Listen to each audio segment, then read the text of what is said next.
আমাদের কলেজের লড়াই করার জন্য আজ এই অবস্থা। এর জন্য দায়ী হচ্ছে রেজাউল হক আলম,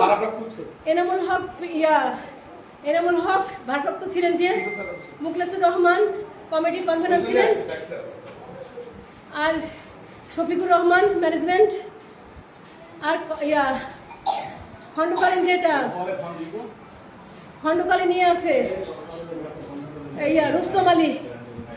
রুস্তম আলী টাকা দিতে না পারার জন্যে ওই সবাইকে উস্কানি আরো দিয়ে সবাইকে নিয়ে সেই অবস্থা করলো আমাদের। ওনাকে টাকা দিতে হয় প্রতি মাসে ওনাকে টাকা দিতে হয়।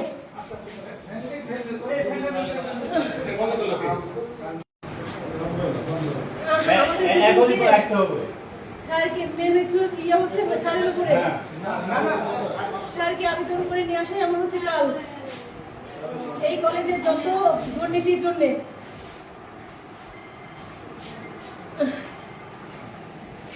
আমি সাংবাদিক ভাই আপনাদের কাছে বলছি, আমার